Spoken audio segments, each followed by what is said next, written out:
Assalamu alaikum students, welcome back to my YouTube channel SLO's Academy. I am your physics teacher and today we are going to discuss about 11th class physics chapter number 5 that is work and energy. बच्चों आज की video का topic है 5.3 that is kinetic energy. तो आपको पता है जैसा कि हम वर्क वाला चैप्टर पढ़ रहे हैं वर्क एंड एनर्जी, तो सबसे पहले हमने वर्क के बारे में डिस्कस किया था, ठीक है। उसकी डेफिनेशन देखी, उसका मैथमेटिकल फार्मूला, उसकी टाइप्स, उसके बाद हमने ग्राफिकल रिप्रेजेंटेशन देखी, फिर हमने उसके ग्राफ दो तरह के देखे, एक कांस्टेंट फोर्स के लिए और एक वेरिएबल फोर्स के लिए। अब हमारे पास बेटा एनर्जी वाला जो पोर्शन है वो स्टार्ट हो जाता है, क्योंकि चैप्टर जो है ना वो हाफ वर्क पे इंक्लूडेड है और जो हाफ है उसके अंदर हमारे पास एनर्जी वाला टॉपिक है, ठीक है।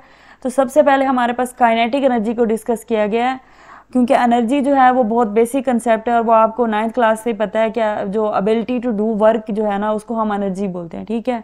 और एनर्जी की दो टाइप्स होती हैं, काइनेटिक एनर्जी होती है और पोटेंशियल एनर्जी।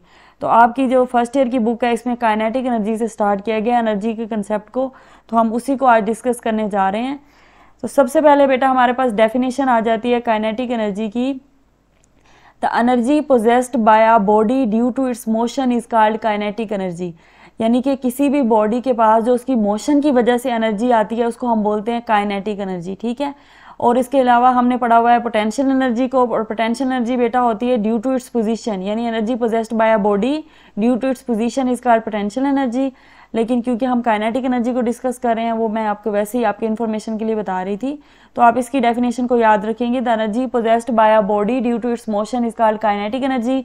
उसके बाद इसका मैथमेटिकल फार्मूला आ जाता है, तो इसका मैथमेटिकल फार्मूला जो है वो आगे हम ड्राइव भी करेंगे, लेकिन यहाँ पर मैंने डायरेक्ट इसलिए लिखा है क्योंकि अगर आपका शॉर्ट क्वेश्चन आता है काइनेटिक एनर्जी से रिलेटेड तो फिर आप डायरेक्टली डेफिनेशन के बाद उसे मैथमेटिकल फार्मूला लिखेंगे, ठीक है। ई के इज इक्वल टू, या फिर आप इसे लिख सकते हैं K dot E is equal to half M V square, जहाँ पर हमारे पास जो एम है वो मैस ऑफ द बॉडी है, वी जो है वो वेलोसिटी ऑफ द बॉडी है, ठीक है। उसके बाद हमारे पास एक पॉइंट मैंने यहाँ मेंशन किया है कि any moving object like a football और a car has ability to do work because of its motion and this ability is known as kinetic energy।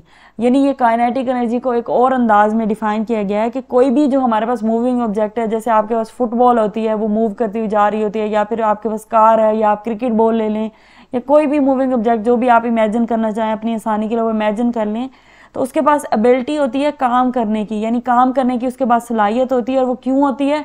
वो उस मोशन की वजह से होती है, यानी जो अगर ऑब्जेक्ट मूव कर रहा है तो उसकी मोशन की वजह से उसमें काम करने की सलाहियत है, और इस एबिलिटी को हम कहते हैं काइनेटिक एनर्जी, ठीक है।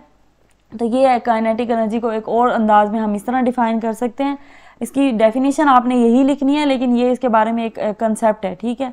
उसके बाद इसकी डिपेंडेंस है, जैसे हमने वर्क की डिपेंडेंस देखी थी, और वर्क में भी मैंने आपको बताया था कि किसी भी फिजिकल क्वांटिटी की जो डिपेंडेंस होती है वो उसके मैथमेटिकल फार्मूला से पता चलती है, यानी मैथमेटिकल फार्मूला के अंदर जो भी क्वांटिटीज इन्वॉल्व होती हैं उसके ऊपर वो क्वांटिटी डिपेंड कर रही होती है। तो इसके मैथमेटिकल फार्मूला के अंदर हमारे पास एक चीज़ है मैस और दूसरी है वेलोसिटी। तो डिपेंडेंस भी काइनेटिक एनर्जी की होगी मैस पे और वेलोसिटी पे, ठीक है। So the kinetic energy of an object depends on two factors, first one is mass, और मैथ्स में हम कह सकते हैं कि heavier objects have greater kinetic energy, यानी क्योंकि आप फार्मूले से देख सकते हैं कि काइनेटिक एनर्जी मैथ्स के भी डायरेक्टली प्रोपोर्शनल है और वेलोसिटी के भी। तो जिस ऑब्जेक्ट का मैथ ज़्यादा होगा उसकी काइनेटिक एनर्जी भी ज़्यादा होगी, ठीक है। So heavier object have greater kinetic energy at the same speed, यानी सेम स्पीड के ऊपर। इस केस में हम स्पीड को सेम रख रहे हैं और सिर्फ मैथ्स को देख रहे हैं, ठीक है। अगर स्पीड सेम है एक ऑब्जेक्ट की, वो मूव कर रहा है और उसकी स्पीड सेम है, और वो अगर हैवी ऑब्जेक्ट है तो उसके पास क्या होगी, काइनेटिक एनर्जी ज़्यादा होगी। और अगर हमारे पास मैस सेम है लेकिन स्पीड उसकी क्या है, बढ़ जाती है, हायर स्पीड है, यानी वेलोसिटी पे डिपेंड कर रहा है, तो higher speed means greater kinetic energy. So कौन से ऑब्जेक्ट के पास काइनेटिक एनर्जी ज़्यादा होती है? जिनका मैस ज़्यादा हो या फिर जिनकी वेलोसिटी ज़्यादा हो, ठीक है। उन दो तरह के ऑब्जेक्ट के पास काइनेटिक एनर्जी भी ज़्यादा होती है, ठीक है। और उसके बाद इसकी एग्जाम्पल हमारे पास आ जाती है कि अ football and a tennis ball moving at the same speed. अगर एक फुटबॉल है और टेनिस बॉल है हमारे पास, ये दो अलग अलग बॉल्स हैं, फुटबॉल का साइज ज़्यादा होता है, टेनिस बॉल का साइज छोटा होता है, ठीक है। तो अगर इस तरह की दो बॉल्स हैं और वो सेम स्पीड के साथ मूव कर रही हैं तो किसके पास काइनेटिक एनर्जी ज़्यादा होगी? फुटबॉल के पास, ठीक है। और फुटबॉल के पास क्यों होगी? क्योंकि उसका मैस ज़्यादा है। और हमने पढ़ लिया कि काइनेटिक एनर्जी की डिपेंडेंस मैस पे भी है और वेलोसिटी पे भी है। तो वेलोसिटी को तो हमने कहा है ना एट द सेम स्पीड, तो सेम स्पीड है तो फिर एक ही फैक्टर बच जाता है मैस वाला।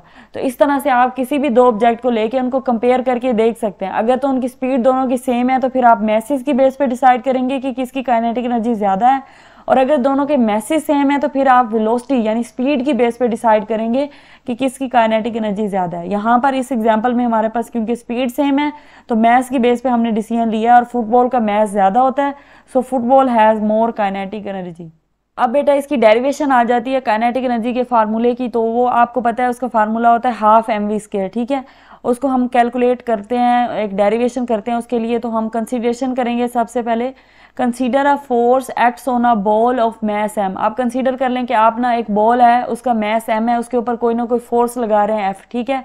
और वो जो मैस है वो इनिशियली एट रेस्ट है, यानी उसकी इनिशियल वेलोसिटी 0 है, ठीक है।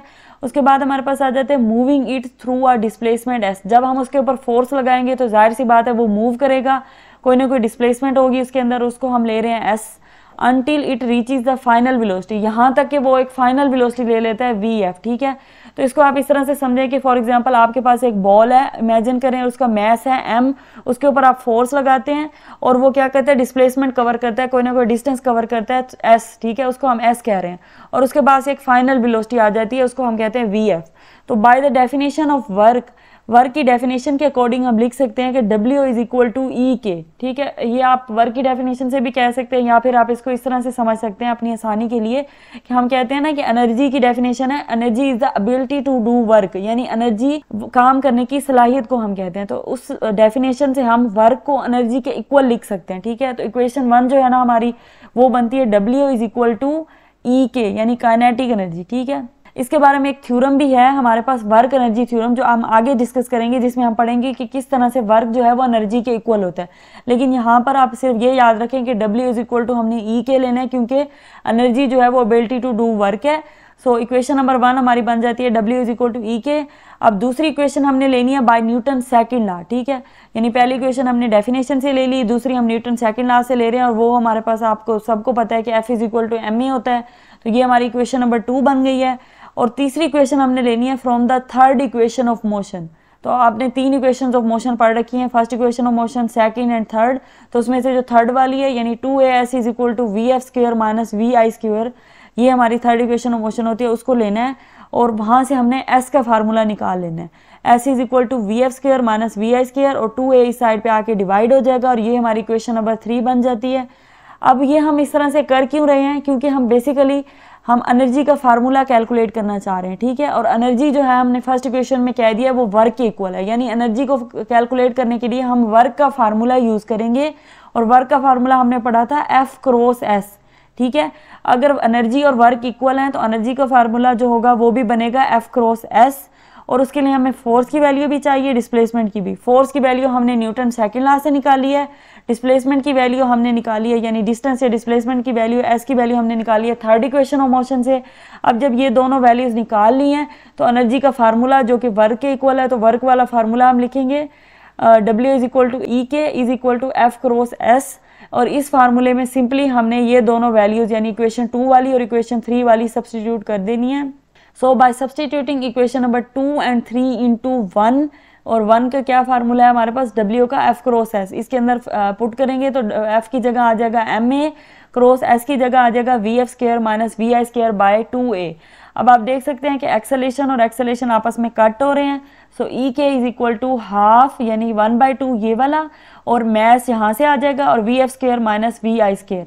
अब इनिशियली हमने बेटा कंसीडर किया था कि हमारा जो ऑब्जेक्ट है वो इनिशियली एट रेस्ट है, यानी उसकी इनिशियल वेलोसिटी जो है वो 0 है। तो जब आप इनिशियल वेलोसिटी को 0 पुट करेंगे तो हमारे पास काइनेटिक एनर्जी का फार्मूला क्या बचेगा, 1/2 mvf²।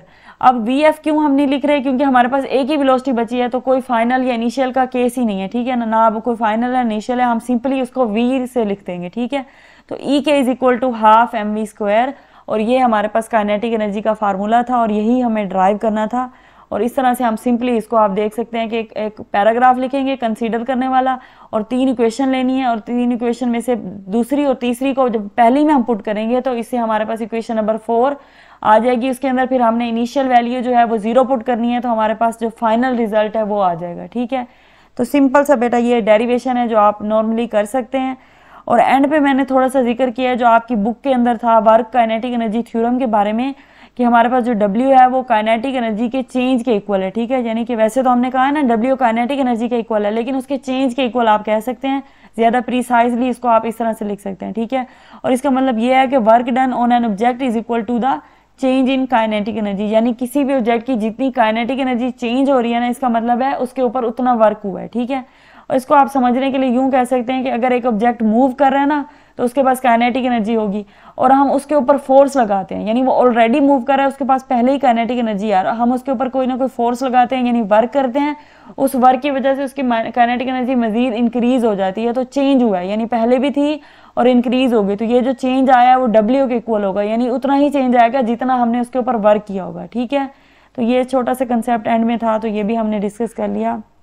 तो ये था बच्चों हमारा आज का लेक्चर, जिसमें हमने काइनेटिक एनर्जी के डेफिनेशन को देखा, मैथमेटिकल फार्मूले को, SI यूनिट उसका, और उसके बाद उसका हमारे पास डिपेंडेंस आ जाती है, और फिर हमने उस फार्मूले को ड्राइव किया है।